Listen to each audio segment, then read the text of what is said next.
नमस्कार, साफ संदेश से मैं अनिल कौशिक। न्यूज बुलेटिन 7 बजे में आप सभी दोस्तों का स्वागत है। दोस्तों, कार्यक्रम की शुरुआत हमेशा की तरह मुख्य खबर से करते हैं और आज भी हम बात करने वाले हैं भादरा आसपास की तमाम खबरों की, देश प्रदेश की प्रमुख खबरों की अपडेट, मंडियों के भाव, मौसम के मिजाज की जानकारी सदैव देते हैं दोस्तों। और आज रविवार है, होली का त्यौहार भी है। मंडियों के भाव नहीं होते लेकिन मौसम के मिजाज तक सीमित रखेंगे इस बुलेटिन को। और हम बात करेंगे दोस्तों साथ में चूरू लोकसभा सीट की, जो कि राजस्थान की सबसे हॉट सीट बनी हुई है और पूरा केंद्रीय नेतृत्व भारतीय जनता पार्टी का इस सीट पर अपना फोकस रख रहा है। और इसका रीजन कहीं ना कहीं भाजपा से बागी हुए और कांग्रेस में जाकर मिले और फिर उनको कांग्रेस की टिकट मिली राहुल कसमा के चलते। और दोस्तों, यहाँ जितने फैक्टर्स पहले दिखाई दे रहे थे, एक एक करके उस फैक्टर की भी अब हवा निकलने लगी है। हम बात करेंगे दोस्तों पूरी समीक्षा के साथ। इसके पहले दोस्तों शुरुआत करते हैं बुलेटिन की। आज होली का त्यौहार है और हमारे तमाम दर्शकों को होली के इस पावन पर्व पर बहुत बहुत बधाइयाँ और शुभकामनाएं। दोस्तों, इसी के साथ आज भादरा में होली का दहन कार्यक्रम रामलीला मैदान में, जिसको गोरा देवी कन्या महाविद्यालय का मैदान भी कहते हैं, उसमें हर वर्ष की भांति रेगुलर जो कार्यक्रम आयोजित किए जाते हैं, विगत काफ़ी वर्षों से इसी मैदान पर होली का दहन का कार्यक्रम होता है। और बड़ी संख्या में महिलाएं इस अवसर पर दोस्तों पूजन और अर्चना के साथ इस होली महोत्सव का आनंद लुप्त लेते हुए दिखाई दी। और बड़ी संख्या में युवा,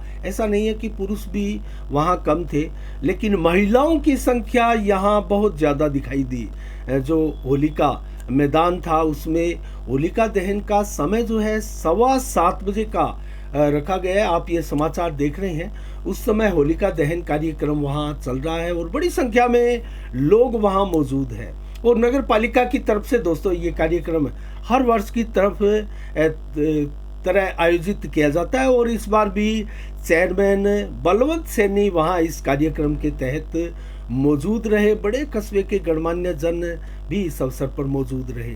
तो होली का दहन कार्यक्रम धूमधाम से संपन्न हो रहा और पूरा भादरा कस्बा, नौर, राजगढ़, तारनगर, हनुमानगढ़ जिला, चूरू जिला और पूरा राजस्थान भी दोस्तों होली के इस त्योहार में रंगों में रंगा हुआ दिखाई दे रहा है। और आज होली का दहन है, जबकि कल फाग का त्योहार है और रामनवमी भी है। तो कुल मिला के दोस्तों बात करें, होली के इस अवसर पर चारों ओर खुशियों का वातावरण है, बाजार सजे हुए हैं। तो इस होली के अवसर पर दोस्तों हम इस बुलेटिन को ज़्यादा लंबा तो नहीं रखेंगे, लेकिन बात करेंगे दोस्तों, समीक्षा जरूर करेंगे चूरू जिले में जो राजनीतिक घमासान मचा हुआ है भाजपा और कांग्रेस के बीच, उसकी बात हम जरूर करेंगे। और 25 मार्च को कल श्री श्याम मंदिर में श्याम होली महोत्सव का आयोजन किया जा रहा है। दोस्तों, इसमें महिलाओं और पुरुषों के लिए अलग अलग पंडाल बना के जो श्री श्याम मंदिर सेवा ट्रस्ट है उनकी तरफ से ये कार्यक्रम सदैव आयोजित किया जाता है। तो इस वर्ष भी ये शानदार कार्यक्रम कल आयोजित किया जाएगा।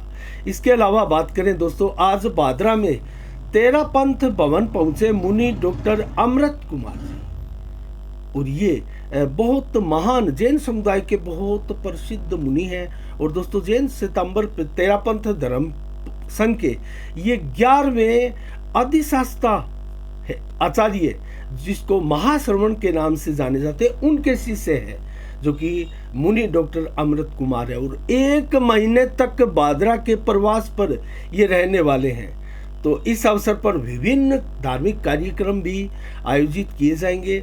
और हर्ष नाटा, जो कि चेयरमैन प्रतिनिधि है दोस्तों, स्वाति नाटा कस्बे की सर्वाधिक जागरूक जो पार्षद हैं, एक ग्रुप बनाकर अपने वार्ड वासियों का समस्याओं का समाधान करने वाली, और हम इसलिए भी जागरूक कहते हैं क्योंकि ये वो परिवार है जो स्वर्गीय झूमरमल नाटा की, क्योंकि परपोत्री है, पौत्र वधु है, हर्ष नाटा की धर्मपत्नी है, इसलिए भी ये बहुत महत्वपूर्ण हो जाता है। क्योंकि ऐसे एक कुशल प्रशासनिक वाले परिवार में इनका जुड़ाव है।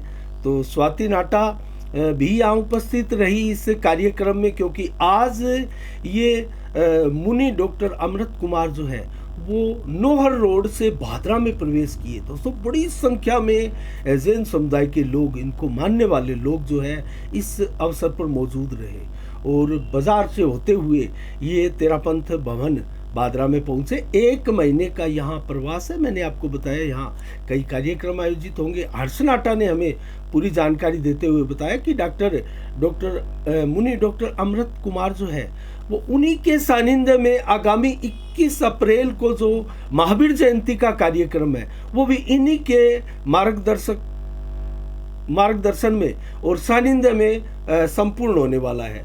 तो इसके अलावा दोस्तों मैं आपको बताऊं तो यहाँ धर्म के वर्ग के जो है राजकुमार नाटा, मैना देवी नाटा, स्वाति नाटा, सुमन छाजेड़, ममता छैलानी के अलावा बाबूलाल छाजेड़, राजेंद्र पारिक परिवार आदि अनेकों लोग गणमान्य जन यहाँ इस अवसर पर उनकी अगुवाई में मौजूद रहा। इसके अलावा दोस्तों बात करेंगे यहाँ चूरू लोकसभा के कुछ, क्योंकि चूरू लोकसभा में जो मुकाबला जो है वो अत्यधिक रोमांचक होने लगा है। दोस्तों भाजपा का पूरा प्रदेश नेतृत्व आदेश दे चुका है कि इस सीट को हल्के में ना लिया जाए और यहाँ चूरू में भारतीय जनता पार्टी ने पूरे लाव लश्कर के साथ अपना जो सिस्टम है, पूरा तंत्र है वो यहाँ संचालित कर दिया है, विकसित कर दिया है और आपको इसका असर पूरे हर विधानसभा में और गांव-गांव में दिखाई देगा। और गांव-गांव ही नहीं दोस्तों, यहाँ हर बूथ पर इसका असर आपको दिखाई देगा। तो पूरा संगठन लगा है चूरू का। और आज देवेंद्र झाझड़िया का तारानगर में चुनावी कार्यालय का उद्घाटन कार्यक्रम था। इस अवसर पर उमड़ा जन सैलाब, जिसकी वीडियोस दोस्तों हमने भी चैनल पर डाली है। बड़ा जन सैलाब उमड़ा आज और राजेंद्र राठौड़ की अगुवाई में ये कार्यक्रम हुआ और देवेंद्र झाझड़िया ने शानदार यहाँ वक्तव्य दिया और राजेंद्र राठौड़ की अगुवाई में ये कार्यक्रम जन सैलाब के रूप में कस्बे के मुख्य मार्गों से होता हुआ एक प्रकार से रोड शो में बदल गया दोस्तों। तो इसमें बड़ी संख्या में लोगों का आना कहीं ना कहीं जातिवाद के फैक्टर को यहाँ विराम लग जाता है दोस्तों। और धीरे धीरे जो जातिवाद का फैक्टर, एक कार्ड खेलने का प्रयास किया गया था कस्बा परिवार की तरफ से, वो कार्ड दोस्तों कहीं ना कहीं कस्बा परिवार पर उल्टा पड़ता हुआ प्रतीत हो रहा है और कहीं इस चूरू लोकसभा में जातिवाद का फैक्टर काम नहीं कर रहा है दोस्तों। आप किसी भी विधानसभा में चले जाए, 8 विधानसभा है, सुजानगढ़, रतनगढ़, सरदार शहर, चूरू, राजगढ़, तारानगर, नौर, भादरा। दोस्तों इन सभी जगह पर हालांकि असर था कुछ दिन पहले, लेकिन अब जातिवाद के कार्ड का कहीं कोई स्थान इस चूरू लोकसभा में दिखाई नहीं दे रहा है। और देवेंद्र झाझड़िया की रैली में, सभा में जो भीड़ उमड़ने लगी है दोस्तों, कहीं ना कहीं जो फलौदी का सट्टा बाजार है, जो 25 की 25 सीटें भारतीय जनता पार्टी की गत वर्ष और विगत वर्ष की तरह दिखा रहा है दोस्तों, ये कहीं ना कहीं कारण इसका बहुत ठोस दिखाई दे रहा है। हाँ, यहाँ का सट्टा मार्केट मैं कल भी आपको बता रहा था, स्थानीय सट्टा मार्केट है वो जरूर बराबरी का दम भर रहा है अभी तक। हालांकि वो प्रभावित होता है दोस्तों, जितने ज्यादा इस सट्टा बाजार में सौदे जो होते हैं उससे प्रभावित होता है। लेकिन यहां कोई भी सौदा, बड़ा सौदा राहुल कस्बा की जीत का होता हुआ हमने नहीं सुना। लेकिन उसके बावजूद भी बराबरी का भाव कहीं ना कहीं टक्कर को दर्शाता है और कहीं ना कहीं भारतीय जनता पार्टी ने जिस संवेदना के साथ, जिस संवेदनशीलता के साथ इस चूरू सीट को लिया है, ये भी कहीं ना कहीं चरितार्थ होता है कि ये सीट जरूर भाजपा के लिए भी इम्पोर्टेंट है और राजस्थान की 25 सीटों में कोई खास सीट है। और मैं आपको बता रहा हूँ ये मुकाबला बड़ा हॉट मुकाबला है। चूरू सीट हॉट सीट बनी हुई है राजस्थान की और कहीं भी कमतर नहीं माना जा सकता राम सिंह कस्बा परिवार को। हालांकि राम सिंह कस्बा नौर भादरा क्षेत्र में अभी तक दिखाई नहीं दी है, लेकिन राहुल कस्बा अपना ताबड़तोड़ जनसंपर्क अभियान लगातार चलाए हुए हैं। हालांकि भादरा में कांग्रेस का उन्हें बहुत ज्यादा बड़ा समर्थन तो नहीं मिल पाया। हाँ, नौर में जरूर अमित चचान का साथ मिला, लेकिन दबी जुबान में यहाँ तरह तरह की बातें सुनाई दे रही है। दोस्तों मैनेज किया जा रहा है भीतर ही भीतर पूरे चुनाव को और कैंपेन जो है इतनी कुशलता के साथ खेली जा रही है, इसका क्या होगा परिणाम आपके सामने भी जल्द आएगा। लेकिन हम भी इस पे नज़र लगाए हुए आपको पल पल की खबरें चूरू लोकसभा से जुड़ी हुई आपको दिखाएंगे। और दोस्तों, कहीं ना कहीं 8 विधानसभाओं में लगभग 22 लाख से अधिक वोट है। कितने वोट पोल होंगे? और पिछली बार का जो चुनाव था, राहुल कस्वा ने 3,34,402 वोटों से जो जीता था, वो कहीं ना कहीं भारतीय जनता पार्टी की प्रचंड जीत थी। लेकिन इस बार क्या भारतीय जनता पार्टी उतनी मजबूत यहाँ दिखाई दे रही है? हालांकि भाजपा के वोटर और भाजपा विचारधारा के वोटर कहीं ना कहीं बदलते नहीं है, लेकिन जो बागी खड़ा हुआ है और बागी को कांग्रेस ने टिकट दी है, हालांकि कांग्रेस के लोग ही कांग्रेस की इस टिकट को पचा नहीं पा रहे हैं। और मुस्लिम समुदाय बादरा का भी अगर बात करें तो असमंजस में दिखाई देता है। हालांकि C65 का मैंने कल भी आपको जिक्र किया था। C65 का जो मैटर था यहाँ बादरा में, पहले ओवरब्रिज, उसके बाद में अंडर ब्रिज, और दोनों ही फिर बाद में फिजिबिलिटी रिपोर्ट जो है उनकी नील लाई, और उसका लेटर जो है वो सांसद राहुल कस्वा का जो है केंद्र में दिया गया कि ये फिजिबल नहीं है। उसके बाद में बलवान पूनिया की जिद के चलते ये अंडरपास बना। हालांकि अंडरपास ये उस अनुरूप नहीं बन पाया, सिंगल पासिंग है, डबल पासिंग बनना था जिसकी रिक्वायर्ड थी। तो कहीं ना कहीं सबसे ज़्यादा प्रभावित होने वाला वर्ग है वो मुस्लिम समाज का, क्योंकि लाइन के उस बार दोस्तों जो 10, 12, 15 वार्ड है वो मुस्लिम समाज के बाहुल्य वार्ड है। और इसके अलावा उस रोड पर जो तारानगर सावा की रोड है, उस पर दर्जनों गांव बादरा तहसील के भी है, और वो भी उनको आने जाने के लिए बादरा कस्बे में बड़ी भारी परेशानी का सामना करना पड़ रहा है। और बाईपास होकर बादरा में घूमकर 3-4 किलोमीटर बादरा में प्रवेश करना पड़ रहा है इस अंडरपास के चलते।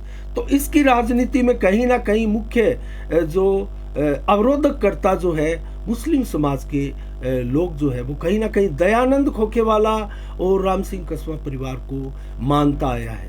तो क्या अब राम सिंह कस्वा परिवार को जो परंपरागत वोट है कांग्रेस के मुस्लिम समाज के, वो आसानी के साथ वोट देंगे क्या? वो स्वागत करेंगे क्या इसका, या उनका रुझान क्या होगा? तो ऐसे फैक्टर विधानसभा में अन्य तहसीलों में भी दिखाई दिए। दोस्तों, सुजानगढ़ में भी इसी प्रकार का एक फैक्टर है। जो कांग्रेस के मूल वोटर है वो कहीं ना कहीं कांग्रेस से रुष्ट दिखाई दे रहे हैं। और अगर बात करें भारतीय जनता पार्टी का जो वोट बैंक था, जो 8 लाख के करीब वोट मिले थे पिछले चुनाव में, राहुल कस्वा जब भाजपा की टिकट लेकर आए थे, तो क्या वो बरकरार है? उसमें इजाफा हुआ है जैसा अनुपात में होता है? दोस्तों, ऐसा भी नहीं है, क्योंकि भारतीय जनता पार्टी की टिकट पर पिछले 25 सालों से भाजपा यही परिवार जीतता आ रहा है, और अचानक इस परिवार की टिकट कटी तो बागी होकर मैदान में उतरे। तो कहीं ना कहीं से सिंपैथी रखने वाले परिवार जो है वो भाजपा के ही थे, वो इनके साथ जरूर गए। वो संख्या कितनी बड़ी है? हालांकि वो संख्या बड़ी नहीं है। सबसे बड़ा फैक्टर जो इन चुनाव में, इस लोकसभा चुनाव में या हर आम चुनाव में पिछले 1 दशक से हो रहा है, वो है मोदी फैक्टर। उस फैक्टर के आगे सारे फैक्टर गौण नजर आते हैं दोस्तों। और 100% के अगर अनुपात में कंपैरिजन करें तो मात्र 5-7% भी नहीं ठहर पाते अन्य फैक्टर मोदी फैक्टर के आगे। और यही रीजन है कि हम बार बार आपको बताते हैं, हिंदी भाषी राज्यों में पीएम मोदी के उम्मीदवार को हराना टेढ़ी खीर है। और जैसा 2014, जैसा 2019 में राजस्थान की तो 25 की 25 सीटें भाजपा ने जीती थी, इस बार भी दावा वही है। इस बार भी पूरा का पूरा वातावरण और चुनावी कैंपेन यही रुख अख्तियार किए हुए है। और पूरा का पूरा अगर देखें, पिछले चुनाव की देखें या उससे पहले की देखें, 10-12 राज्यों में क्लीन स्वीप किया था भारतीय जनता पार्टी में, उनमें राजस्थान भी है। तो यहाँ कांग्रेस का कोई बहुत ज्यादा बड़ा प्रभाव इस चुनाव में दिखाई नहीं दे रहा। हालांकि विधानसभा चुनाव का फैक्टर अलग होता है और उसमें राजनीति, मुद्दे, सारी चीजें अलग होती है। लेकिन ये देश की भावना से, जन भावना से जुड़ा हुआ एक प्रकार से चुनाव माना जाता है। तो देखने वाली बात है दोस्तों, कितना प्रभावित होता है ये चुनाव इन मुद्दों से। मुद्दों की भी बात करेंगे और पूरे विधानसभाओं की भी हम बात करने वाले हैं आगे। तो आज के लिए दोस्तों कहीं ना कहीं इतना ही। अब बड़ी खबर की ओर इशारा मैं करूं तो अरविंद केजरीवाल की गिरफ्तारी और 28 मार्च तक उनकी ईडी के अधीनस्थ उनकी पूछताछ होगी, रिमांड पर है। तो 31 मार्च को विरोध स्वरूप एनडीए गठबंधन ने दिल्ली के रामलीला मैदान में भव्य रैली का आयोजन किया है। सड़कों पर संग्राम है और केजरीवाल को गिरफ्तार करने के बाद में भाजपा और आम आदमी पार्टी आमने सामने की स्थिति में है। क्या असर होगा इन चुनावों में, ये देखने वाली बात है। लेकिन इसके कयास यही लगाए जा रहे हैं कि 9 सम्मन जब केजरीवाल को भेजे गए तो उन्होंने ईडी को फर्जी, असंवैधानिक आदि संज्ञा दी गई, जबकि देश की संवैधानिक संस्था के विरुद्ध किसी मुख्यमंत्री को इस प्रकार का बयान देना कहीं ना कहीं देश के लोगों में भ्रांतियां सी फैलाने वाला है। दोस्तों आज के लिए इतना ही। आज 24 मार्च को विश्व क्षय दिवस है, रोग दिवस है। तो कुल मिला के टीबी को लेकर सतर्कता का आज दिन है। और 1977 को आज ही के दिन मोरारजी देसाई देश के चौथे प्रधानमंत्री बने थे।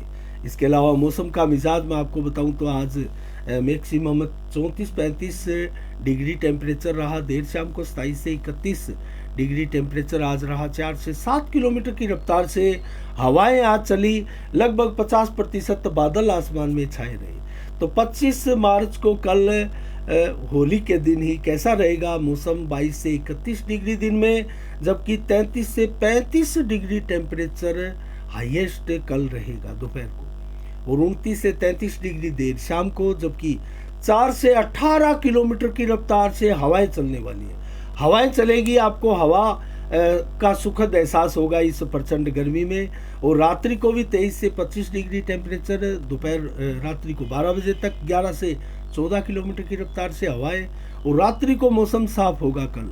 तो कुल मिला के दिन भर बादलों की बात करें तो 40 से 60% तक बादल दिन भर के अलग अलग हिस्सों में आसमान में छाए रहेंगे। आज के लिए दोस्तों इतना ही, और कल ठीक शाम 7 बजे फिर आपसे रूबरू होंगे। तब तक के लिए आप अपना बहुत बहुत ख्याल रखिएगा। मुझे दीजिएगा इजाजत। साफ संदेश से मैं अनिल कौशिक, नमस्कार। जय भारत, जय जय राष्ट्र।